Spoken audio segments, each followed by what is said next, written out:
کہانی کا عنوان انا قسط نمبر 1۔ تمہارا مسئلہ کیا ہے؟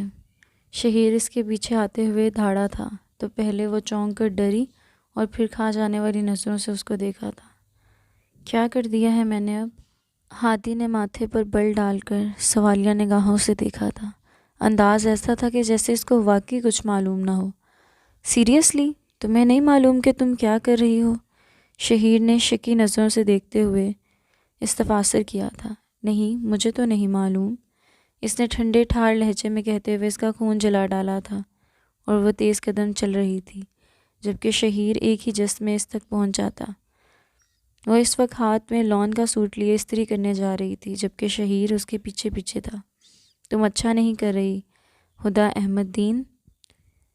وہ اب اسے کھا جانے والی نظروں سے دیکھتے ہوئے غصے سے سرخ ہو رہا تھا۔ مجھے بتائیں تو صحیح کہ میں نے کیا کیا ہے؟ صبح سے بلکہ پچھلے کئی دن سے یہ گردن سن کر اب تو مجھے بھی الجھن ہونے لگی ہے۔ وہ سوئچ آن کرتے ہوئے بظاہر لاپرواہ بنتے ہوئے اس کا دل جلانے کی بھرپور کوشش کر رہی تھی، مگر سچ تو یہ تھا کہ اس کا اپنا دل بھی اس رفتار سے جل رہا تھا۔ وہ بظاہر جتنی پرسکون تھی اندر اتنا ہی طوفان اٹھ رہا تھا، اور اب ہلکے نیلے رنگ کی شرٹ کو پریس کر رہی تھی جبکہ شہیر کی نگاہوں کی تپش سے وہ بے خبر بن ضرور رہی تھی، مگر اس کے ہاتھوں میں کپکپاہٹ اور پلکوں کی لرزش شہیر کی نظروں کے محرون منت ہی تھا۔ جہنم میں جاؤ، وہ شاور بوٹل کو غصے سے پٹک کر غضبناک لہجے میں کہہ کر وہاں سے چلا گیا تھا۔ یہی تو چاہتے ہیں آپ، مگر اتنی جلدی جان نہیں چھوٹ سکتی، وہ ہناوس پہلے والے لہجے میں کہہ رہی تھی۔ شہیر رکا تھا اور پلٹ کر ایک قہر آلود نظر اس پر ڈالی تھی اور خود کو بہت مشکل سے کچھ سخت کہنے سے روکا تھا۔ گہری سانس ہوا کے سپرد کر کے کئی پل دونوں ایک دوسرے کی آنکھوں میں دیکھتے رہے اور پھر وہ نفی میں سر ہلاتا ہوا وہاں سے چلا گیا تھا۔ صلاح الدین صاحب کی 3 اولادیں تھیں، وہ 2 بیٹے اور 1 بیٹی۔ بڑے بیٹے کا نام احمد علاء الدین تھا، جن کی شادی اپنی خالہ زاد نصرت سے ہوئی تھی۔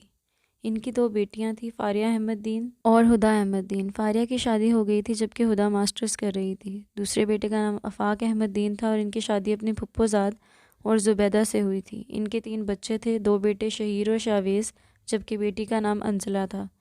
شہیر MBA کے بعد ایک اچھی پوسٹ پر تھا، شاویز ہدیٰ کے ساتھ ہی اسی یونیورسٹی سے ماسٹرز کر رہا تھا اور انزلہ کالج کی اسٹوڈنٹ تھی۔ اور صلاح الدین کی تیسری اولاد اور اکلوتی بیٹی کا نام نعامہ صلاح الدین تھا۔ وہ شادی کے کچھ سالوں بعد بیوہ ہو گئی تھیں اور پھر باپ کے در پر آن بیٹھی تھیں۔ ان کی ایک بیٹی تھی زرناب۔ والدین کے اصرار پر انہوں نے دوسری شادی کر لی تھی، مگر وہاں بھی قسمت نے ساتھ نہ دیا۔ سسرال والے چاہتے تھے کہ وہ زرناب کو میکے چھوڑ دیں، مگر وہ اس بات پر بالکل بھی راضی نہیں تھی، سو طلاق کا داغ ماتھے پر لگائے وہ نم آنکھوں سے واپس آ گئی۔ سب نے ان کو کھلے دل سے قبول کر لیا تھا۔ بھابیاں چونکہ کزنز تھیں تو ان کو یہاں رہنے میں کوئی دشواری نہ ہوئی۔ ویسے بھی وہ کالج میں ٹیچنگ کرتی تھیں تو زرناب اور اپنا خرچہ خود اٹھا لیتی تھی۔ زرناب ہدیٰ سے 1 سال چھوٹی تھی اور ماسٹرز کے پہلے ہی سال میں تھی۔ یہ تینوں فیملیز سب ایک ہی گھر میں رہتے تھے کیونکہ 3 منزلہ پورشن تھا۔ پہلے پورشن میں ہدیٰ لوگ، دوسرے پورشن میں شہیر لوگ اور تیسرے پورشن میں زرناب لوگ رہتے تھے۔ شہیر اور ہدیٰ دونوں کی منگنی ہو چکی تھی، ان کے درمیان کوئی روایتی روک ٹوک نہیں تھی کیونکہ بچپن سارا تو اکٹھا ہی گزرا تھا اور ایک ہی گھر میں رہ کر پردہ کرنا بہت مشکل تھا۔ دونوں کے درمیان اچھی خاصی دوستی تھی، مگر پچھلے کچھ دنوں سے اس کا رویہ بہت بدل گیا تھا۔ شہیر اسی کو لے کر کافی ڈسٹرب ہو چکا تھا، مگر اسے سمجھ نہیں آ رہی تھی کہ وہ کیسے اس سے وجہ پوچھے کیونکہ وہ باوجود کوشش کے بھی کوئی سر ہاتھ نہیں لگنے دے رہی تھی۔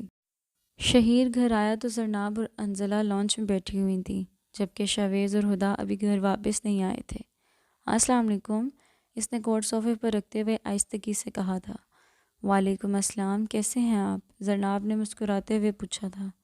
ٹھیک الحمدللہ، تم بتاؤ؟ شہیر نے بھی جواباً اسی گرم جوشی کا مظاہرہ کیا تھا۔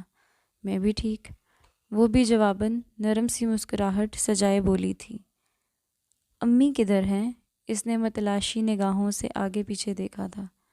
امی اوپر گئی ہیں، تائی امی اور پھپھو کے پاس، اس نے آہستگی سے بتایا تھا۔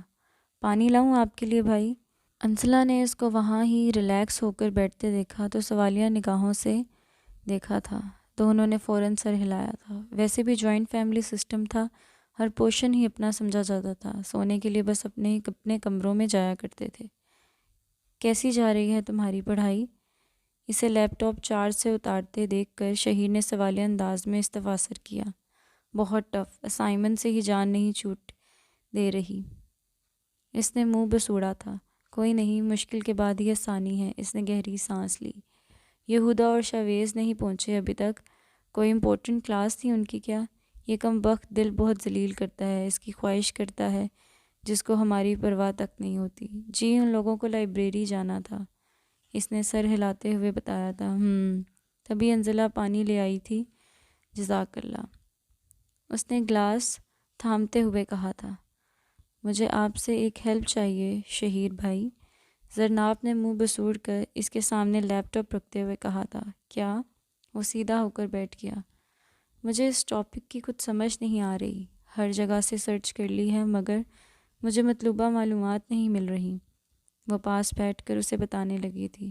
شہیر اسے سمجھانے لگا تھا۔ اتنی دیر میں شاویز اور ہدا بھی آ گئے تھے۔ وہ دونوں ہنستے ہوئے اندر آ رہے تھے۔ جب ہدا کی نظر اس پر پڑی تو فوراً مسکراہٹ سمٹ گئی تھی۔ وہ بہت کم ہی ان کے پورشن میں موجود ہوتا تھا، بلکہ سب ان کے پورشن میں ہی ڈھیرا جما لیا کرتے تھے۔ یہ تم دونوں سلام نہیں کرتے گھر آ کر کیا؟ شہیر نے دونوں کو ملامتی نظروں سے دیکھا تھا۔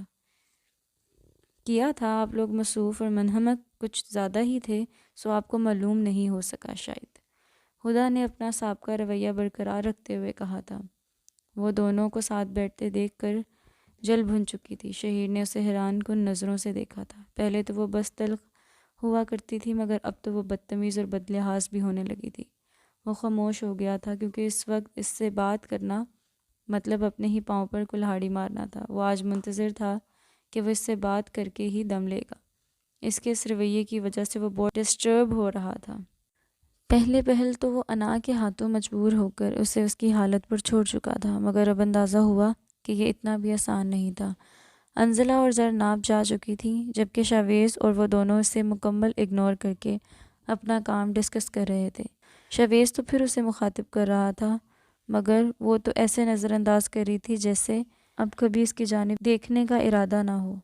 تم جا کر فریش ہو جاؤ پھر ڈسکس کر لینا، اس نے شاویز کو اٹھانے کے لیے کہا تھا۔ نہیں، ہماری امپورٹنٹ اسائنمنٹ ہے۔ ہدا کا انداز عیاں کر رہا تھا کہ وہ اس سے بات کرنے کے موڈ میں بالکل نہیں تھی۔ شاویز جاؤ یہاں سے، مجھے ہدا سے اہم بات کرنی ہے۔ وہ سخت لہجے میں کہہ تو شاویز کو رہا تھا مگر دیکھ ہدا کو رہا تھا۔ شاویز معاملہ سمجھتے ہوئے وہاں سے جا چکا تھا۔ وہ بھی وہاں سے جانے لگی تھی جب شہیر نے اس کی کلائی تھام لی تھی۔ انداز سے واضح ہو رہا تھا کہ وہ اس وقت شدید غصے میں تھا۔ ہاتھ چھوڑے میرا، اس نے غصے سے ہاتھ چھڑانے کی صحیح کرتے ہوئے کہا تھا۔ مجھے پہلے اپنے اس رویے کی وجہ بتاؤ۔ وہ اس وقت نرمی برتنے کے موڈ میں قطعی نہیں تھا۔ کچھ نہیں ہوا مجھے، وہ بتانے کے موڈ میں نہیں لگ رہی تھی۔ تو ٹھیک ہے، جب تک بتاؤ گی نہیں میں تمہیں نہیں چھوڑوں گا۔ آپ سے نفرت کرتی ہوں میں۔ آپ جیسے دوگلے اور منافق انسان سے مجھے اتنی شدید نفرت ہو چکی ہے کہ اب میں آپ سے شادی کا تصور بھی نہیں کر سکتی۔ وہ غصے سے چلا اٹھی تھی۔ کیا مطلب ہے تمہارا؟ میں نے کب منافقت کی؟ وہ شکی انداز میں پوچھ رہا تھا۔